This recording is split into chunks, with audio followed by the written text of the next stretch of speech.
I'm Sammy. And I'm Nicole. And we are Spooky Sleuths.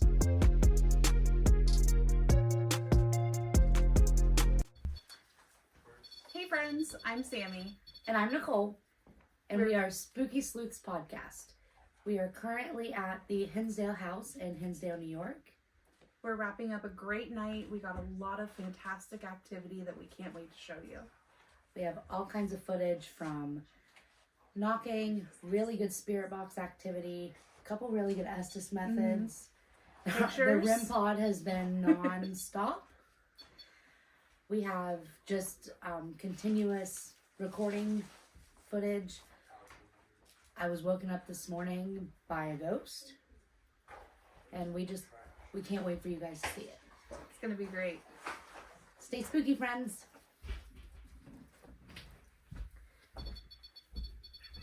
Hey guys. Hello. Welcome back to Spooky Sleuths. We're so excited that you came back and are ready to explore this next story with us. We are going to be talking about the Dandy House in Hinsdale, New York, our first spooky episode. Let's just jump right in. The Hinsdale house is located in Hinsdale, New York, about an hour and a half outside of Buffalo. The house itself was built in 1853 by two brothers, David and Charles Everett. The house is a 4-bedroom home with 1 bathroom, a large kitchen and living room, and a basement. There's a crawl space upstairs above the kitchen as well. There's a beautiful pond on the property and a fire pit that would be perfect for a fall evening. The property itself is beautiful and secluded. Going off the main road to get to the house, the drive is spooky on its own. We arrived at the house in the dark, and it set the vibe for the night when we investigated in November of 2023. Before we get to our investigation, let's review some history about the house and the land, shall we? Let's get into it.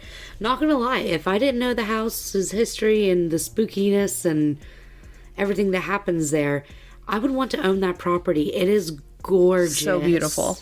The builders of the home, David and Charles Everett, were actually suspected serial killers.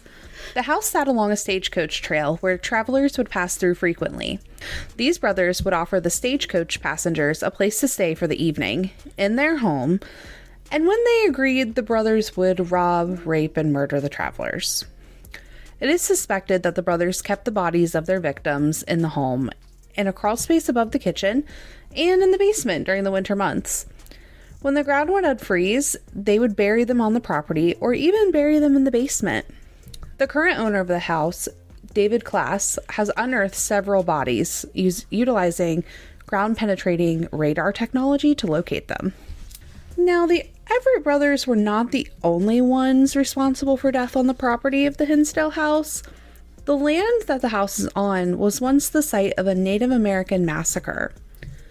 The Hinsdale area was home to many members of the Seneca Native American tribe, which through investigations it has been said that members of this tribe remain on the property in spirit, which we actually got some of that as well. Yeah. The land is thought to have been a sacred burial ground, and we all know not to mess with sacred burial grounds. But everybody does. It doesn't make any sense, and it's always haunted. Let's not mess with them.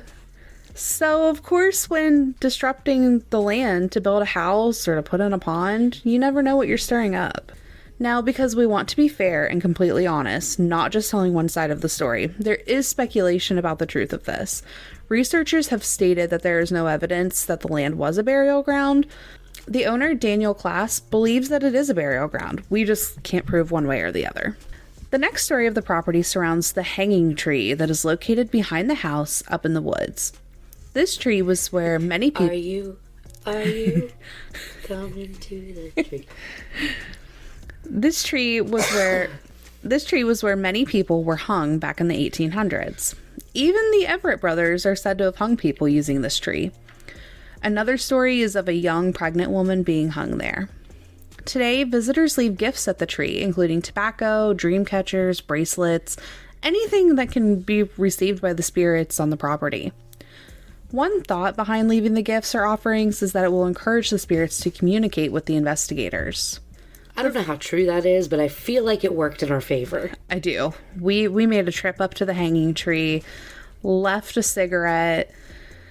I was a little clumsy and broke a little piece of the branch off, but I apologized, and I feel like they were fine with me. However, as we were walking back down, be careful coming down the landscape stairs, because after dark in the middle of winter, they get a little slick. A little bit icy. And you might that last step might just whoosh. Take you out. I'm not talking from experience at all. She didn't have a baseball-sized bruise on her back. It was awful.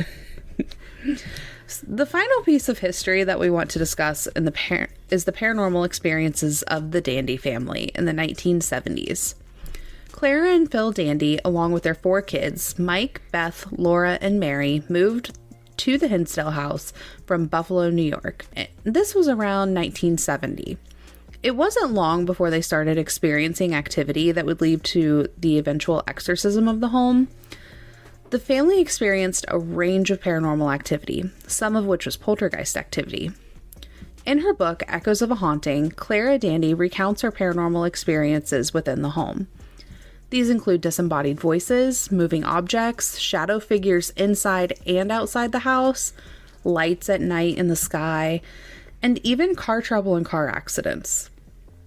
In the woods, the family would hear drumming and chanting at night. The chanting sounded like Gregorian chants, which we experienced during our investigation. The daughters experienced the bulk of the paranormal activity. It has been said that knives would fly into pictures and scratches would appear on the girls.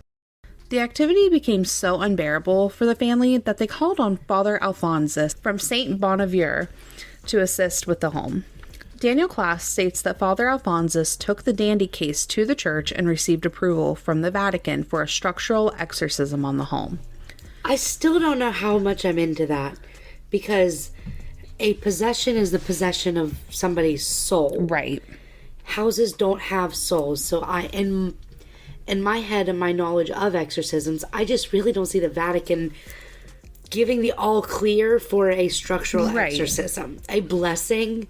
Okay. Yeah. So during this exorcism, it said that there was screaming coming out of the windows and that the entire house shook. Now, I will tell you, a house shaking, 100% have experienced it in another haunted location that we'll talk about eventually. But screaming coming out of the windows, if I was driving by and I heard screaming coming from the windows, I would be very scared. This exorcism failed, and the paranormal activity just continued on. If the home is truly cursed by, say, Seneca Native Americans, it would make sense that a Catholic exorcism wouldn't be able to help solve issues with a different religion. Now, according to St. Bonaventure archives, there was not an exorcism performed in the home, but a cleansing, just like Nicole was saying. This rite is different than that of an exorcism, and the archive states that exorcisms are performed on people, whereas cleansings are performed on structures. However, anything you read up about the Dandy house, it's the one house that's been sanctioned by the Vatican as an exorcism. Right. But just to be clear, their archives do not classify it as an exorcism. The Dandy family moved out of the home in 1974 after the failed exorcism, but did not forget the experiences they had there. One of the daughters, Laura, was most affected by the experience. And I want to just give a little trigger warning here. The daughter, Laura, ended up committing suicide after leaving her home. Her spirit has come back to the home in child form, with her mother confirming that it is her from pictures that people have captured. The son, Mike, has also returned to the property as a jokester spirit in the home. He loves the Beatles and messing around with people who visit the home. Mike experienced a lot of activity, including lights in the woods outside, things flying off the shelves. He even used a Ouija board in the living room, and during that session, a doll came flying at him. Since the Dandy family left the home, only one other family has resided there. Florence and Edward Misnick lived in the home until they passed away there. They passed away in the home and not long one after the other. Since 2015, Daniel Klass has owned the home and has restored it to be used for paranormal investigations and research. So now that we have a good foundation on the history of the home, we wanted to talk about our investigation experiences with you. When we arrived at the Hinsdale house, we were greeted by a staff member who gave us a rundown of the rules and history of the house and the property. We were late getting there because We of were. traffic. It was crazy. Felt so bad. Thank you for waiting for us, though, if you're listening. We appreciate it. So when we got there, we just set up our equipment, and I want to kind of just explain the dynamics of our group real quick. So it's obviously Nicole and I, and then our friend Alex. Hey, Alex. She ghost hunts with us. She actually helps us do research for this podcast as well. Yeah. She does some of the background initial research for us. And my boyfriend, Dave, who is also Nicole's cousin, he comes with us, and he has 2 daughters. They're both adults, but they come with us as well, and my dad. Dave's son also comes with us sometimes. Yeah. But he was not able to come with us to Hinsdale. And my aunt comes with us as well. So usually we have a large group of people. This time there was 7 of us. So me, Nicole, Alex, Dave, his 2 daughters, and my dad. And just to clarify, Dave's daughters' names are Katie and Natalie, and Sammy's dad is Clint. Just in case you hear us say their names. So after we set up all our equipment, Nicole, Alex, and I, we were like, let's go get some pizza. So we left. And Dave, Katie, Natalie, and my dad, Clint, stayed. They had activity the entire time we were gone. I swear we were seeing things through the trees. They tell you don't look through the trees, but every time I always look through the trees when we're ghost hunting. And it was like we saw eyes in the woods, and there was nothing there. Looked like things were moving. Our REM pod was one of the most active tools we had throughout the entire night, but it started immediately answering. Except there's no reason for it to say Edwin when we're at the archive. When we're at the museum. Didn't that happen at answering questions, responding to the group that stayed at the house. And they also heard music coming from the back corner of the living room. We haven't been able to figure out where that was coming from, other than a possible music box in Mike's room, but they said that sounded like it was too far away. So we haven't been able to debunk that. They also heard a lot of footsteps coming from upstairs. That's something that I heard the entire night we were there. When Nicole, Alex, and I got back to the house and began investigating, we started in the living room. Again, the most REM pod activity and cat ball activity that I have ever experienced. The REM pod was going off like non-stop. In case you don't know what a REM pod is, it stands for radiating electromagneticity. So essentially, there's an antenna, and when you get close to that antenna, lights on the actual pod will light up and it'll make a noise. It also detects temperature changes, and if something grabs it, it makes a really strong, loud noise. I have never seen a REM pod in any video I've ever watched, in any investigation we've ever gone on. I've never seen a REM pod act the way it did. Whenever you first turned it on, she turned it on, sat it on the coffee table. Every single light on that lit up and stayed lit up. The purple, the red, the blue, all of them. It was crazy. So I also used an app on my phone called the Spirit Talker. I'm very speculative with phone apps, but I've seen this one used in different investigations that I've watched on YouTube, and it tends to work very well. So I'm still skeptical on it, but I do think a lot of the answers we get out of that are accurate. Some of them are too spot on for what we are asking of it. Yeah. For it not to be at least semi-accurate. Yep. So we began communicating with a spirit named Jeff. Jeff was fun and playful, which of course made Dave and Clint very happy. They all joked around and it was very enjoyable. They gave him a nickname, Juicy Jeff. We'll insert a clip here. Hi. What's up, Juicy? That makes us happy when you do that. You Juicy son of a The bitch. EMF reader's going off too. Mm-hmm. Are you scared to tell us your name? Encounter. His name's Jeff. There was like 25 names thrown out. Juicy Jeff. Juicy Jeff.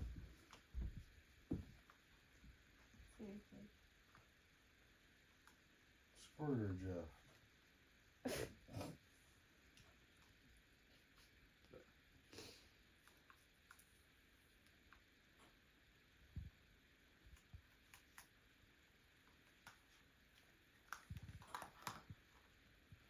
You can hit that red light again.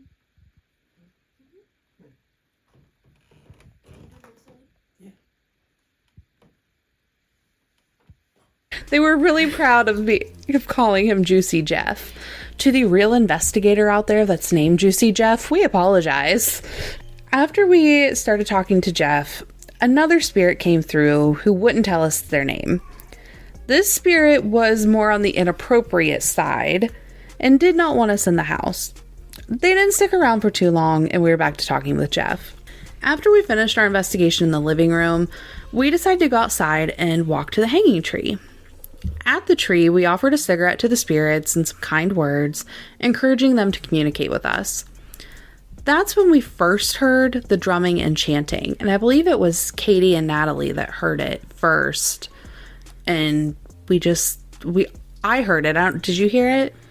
I didn't, but it's worth mentioning that I am deaf to low tones in my left ear.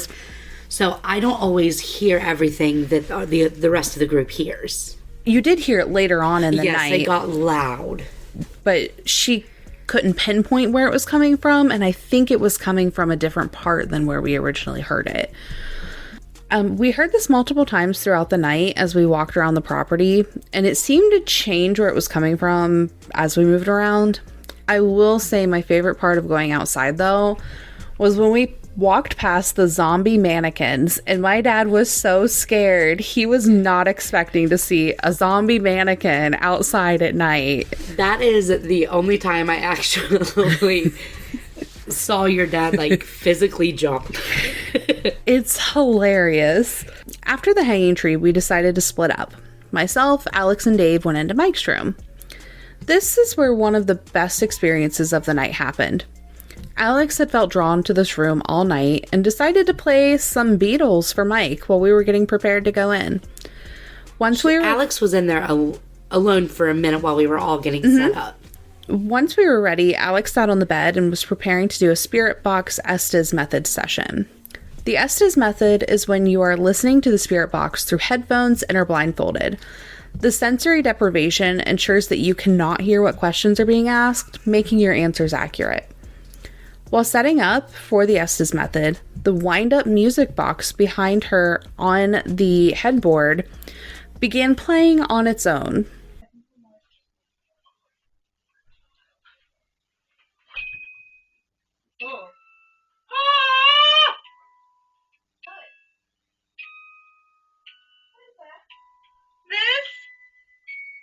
This is spinning.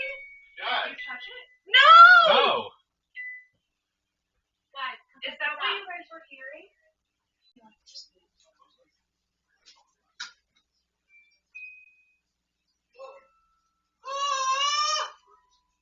What? What is that? This is spinning? Guys. Did you touch it? No! No! Guys, come check this out. Is that what you guys were hearing? I don't even know how to make it go again. It's like this twisty thing. We tried to recreate this by moving on the bed, pushing the headboard. By touching the music box, and it would not nothing go off. Happened. Unless you turned the little crank on it. Yeah. It would not go off. We decided that we needed to continue after this, and she went under. As we did the Estes method, Nicole, you were setting up for everyone to sing happy birthday to Alex and I, because my birthday was that Saturday and Alex's was that Sunday. Now remember, Alex cannot hear anything we say or see anything we do. Suddenly, happy birthday comes through the spirit box. Dave and I decided we were going to step out of the room to see if the spirit just wanted to be in there with Alex.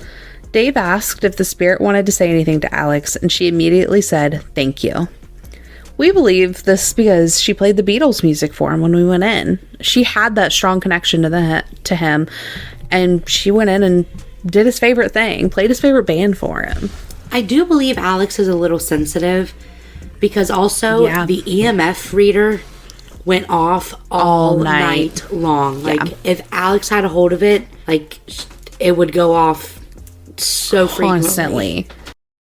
After the session in Mike's room, we all gathered in the kitchen and asked the spirits of the house to join us in singing Happy Birthday by touching the REM pod.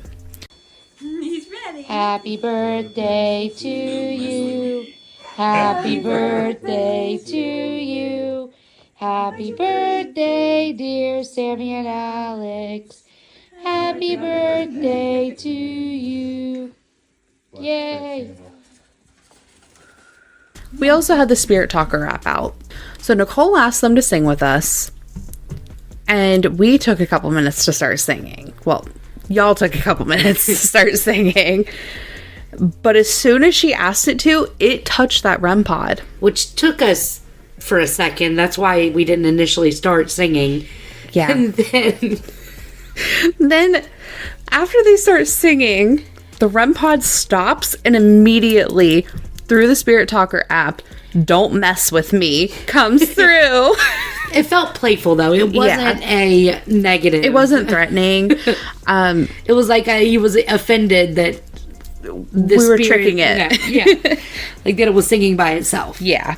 So after we had some cookie cake, we went upstairs to investigate. Dave and Nat and Katie went into one of the children's bedrooms. Nicole and I went into the other children's room. And Clint and Alex went into the parents' room. Now, they're all connected. There's not like a hallway that they each go down. All the rooms are kind of just separated by walls, but the doors didn't really close. And I don't think the one room had a door on it.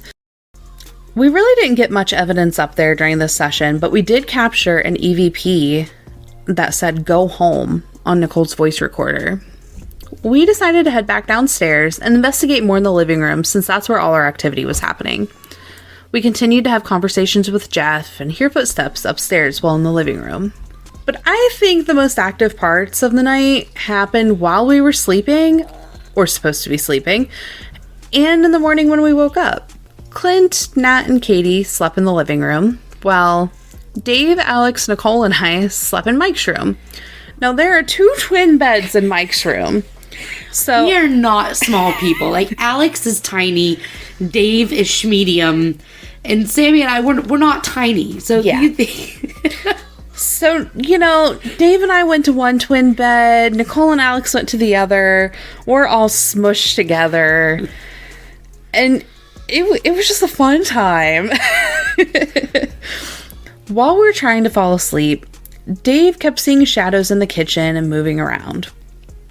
Dave had a really hard time falling asleep, especially since Nicole and I were having a snore battle. But the next part still has Dave freaked out. He said that he looked at me and my closed eyes turned into black holes. He could still hear me snoring and thought his eyes were playing tricks on him, so he looked away and thought if he didn't see me, he'd be fine. It's one of those that, like, it has been said by other investigators that the house will play mind tricks on you. Yeah. So he thought, that's just what's happening. It's fine. I just won't look at her. So he looked at me again, and my eyes disappeared again. And this time, a long, thin tongue came out of my mouth. A forked tongue. And at the end was a pitchfork. He was terrified. He woke me up and made me turn to the wall so he wouldn't have to look at me again. But he tricked me because he said, "Roll over so I can hold you." Not roll over so I don't have to look at your demon face. At least he was nice about it. We also put on a murdery podcast to fall asleep to. We did. So we were probably not set up for success. Yeah. Well, before we went to bed, Alex actually asked the spirits to wake us up around 8 a.m. that day. And we asked them to do it nicely. 7 a.m. comes around, And the music box from earlier in the night started playing again on its own. Right above my head. I don't think the spirits are aware of daylight savings time, so I think they were trying to wake us And up that at had 8. just occurred. Yeah. I think they were trying to wake us up at 8 a.m. Now, Nicole's the only one that heard this, but we do have it on video. And it's a really funny video. It's not that funny. I flipped out. The minute that music box, I was instantly awake, which is hilarious considering the deaf person is the only one that heard it. I was the only one that woke up to it. Well, in our room.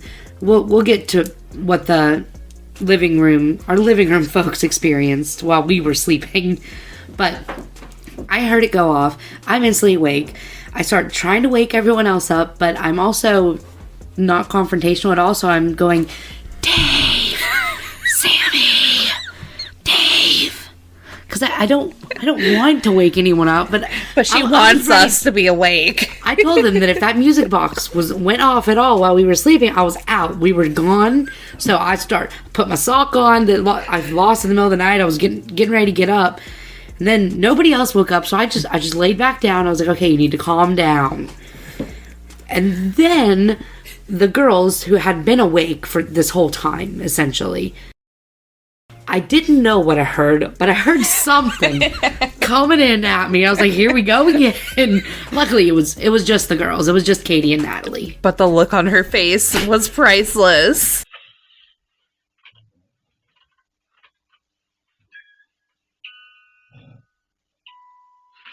Guys.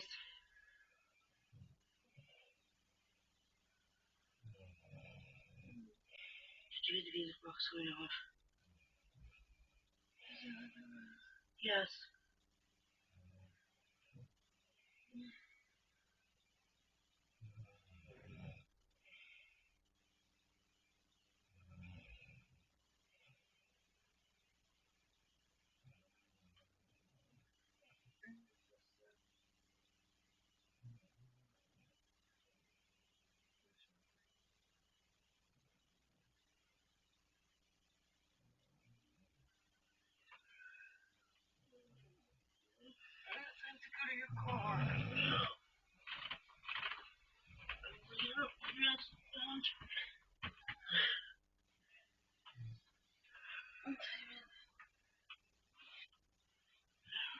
Oh fuck, my vape's not in my pocket anymore.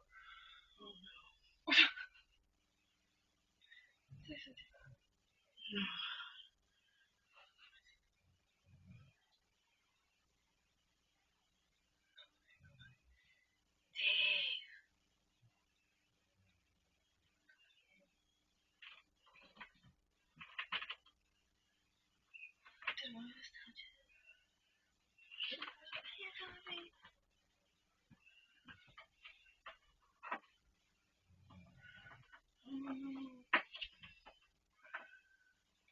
You damn well know that neither one of us touched it. You know damn well neither one of us touched it.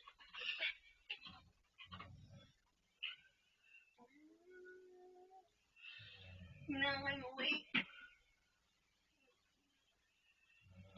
Oh my god, it's so cold.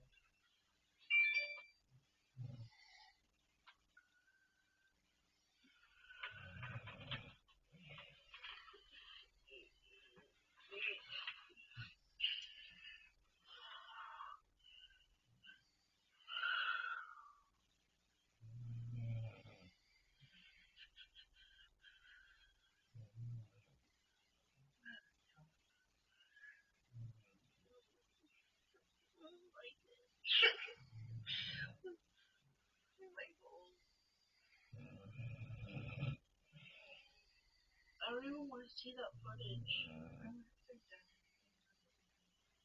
What? I don't know. Where's the home? Like everybody was out. Did we say music box is off with us? Yeah, let's go to the car.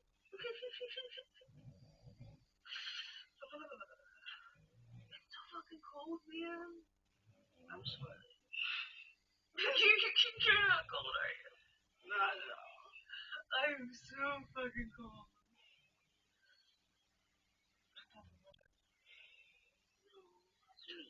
How long it goes. I can find out when they watch the footage I like.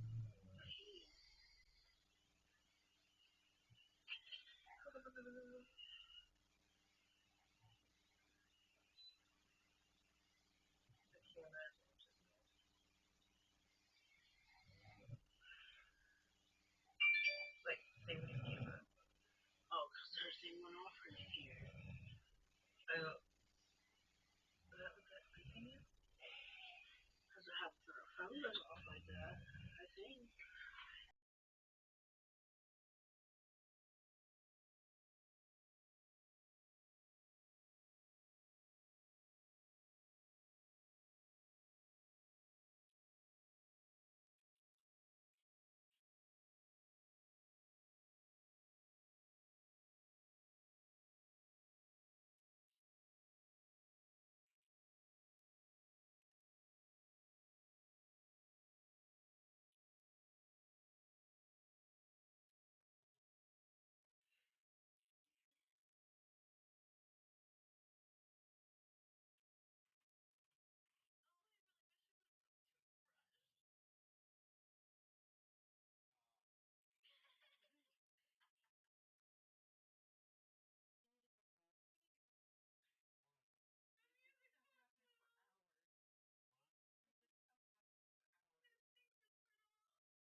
So, like Nicole said, the girls came into the room and explained that they have been awake for hours. Because we slept for about 3 hours. We went to Yeah. bed about 4. They did not get, like, any sleep. Other than when we were in there and they had passed out for just a little bit while we were still in the living room. They said that the kitchen chairs were moving all night long. They heard them being drug across the floor and moved. So we all thought, since we were still getting activity in the morning, we should investigate a little bit before we had to leave. Now, for reference, we had to leave at about 10 o'clock. And this was about 7:30-ish. So we went upstairs again because we were still hearing things up there. And I left a piece of equipment up there that I thought the ghost had moved, but I checked the videos and it was just me. We asked the spirits if they wanted us up there, and then we all heard someone run down the stairs and ring a bell that was on the door of Mike's room. Dave was the only one downstairs, and he was asleep. So we were kind of concerned about him whenever we heard something run down these stairs and smack the bell right outside of the room he was sleeping in. So Katie and I took off down the stairs. Something grabbed a hold of Katie's hair and yanked. So just all kinds of warning bells going off. Mind you, this isn't at dark. It's daylight out and we are still getting this activity. So we go down, we try to wake Dave up, who has not been asleep for long at all. And he's hard to wake up anyways because he does not sleep. And Katie finally gets him up and we go back upstairs to rejoin. We never really, that's like the only activity that we really experienced upstairs. We didn't, and anybody else's story you hear, that like all their activity is upstairs in those rooms, but we just didn't get any. Yeah, and that's not saying that activity doesn't happen up there. No, just that particular night, it was focused in the living room and in Mike's room. Yeah. So after all that, we packed up our equipment, took some pictures outside, walked around the property, and said our goodbyes. We always try to close our night by saying goodbye and telling the spirits they cannot come home with us. This is so important for our protection. We love investigating, but we do not want to bring anything home with us. I'm pretty sure that Nicole's husband would make us both leave if we brought something home. we would not be welcome home, and so he doesn't care that we go. He doesn't want to participate, and that's fine. But he doesn't want us to bring anything back. Yeah. And we don't either. Like, that's one of my biggest fears. Whenever we were at Hinsdale House, like, if you look into it and listen to other people's podcasts and videos, they talk about a very, very dark feeling. And I'm going to be totally honest, I didn't feel that there. Like, whatever, like, darkness a lot of people feel, we just didn't feel that night. The only time I felt like any pressure and any offness was whenever we were up at the hanging tree. That is the only place it felt different to me. Yeah, I agree. I have been in a house. We both have been in a house that we love to investigate. And we felt that dark, oppressive, heavy feeling that you get as soon as you walk in there. And I just didn't get that at the Hinsdale house. And that to me makes me want to investigate there more because I'm not worried about getting possessed by a demon. I'm not worried about, any negative spirits that may be there because it just felt fine. Like, we dealt with some very inappropriate sexual activity, but it was nothing sinister. And I'm not discounting anyone else's experience. Right. Everyone's going to have a different experience. Right. Just the beings that, we were able to come into contact with, and we just didn't feel that.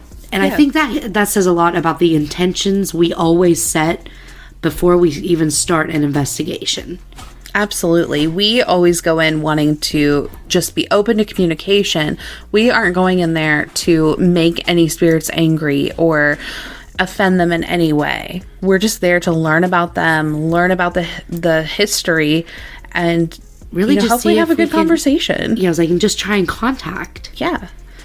I think it was a really good night there. We had some really great spirits come through.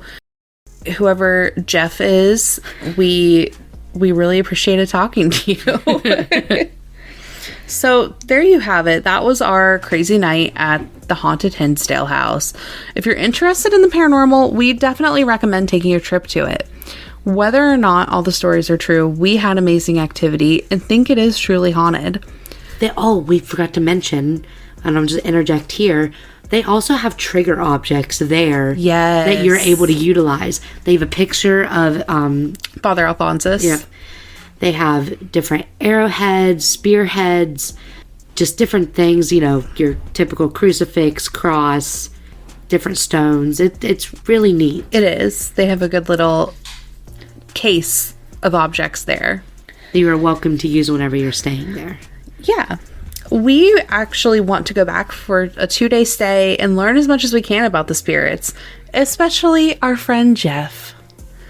Thank you guys so much for listening. We hope you really enjoyed this episode. And on that note, Stay spooky, friends.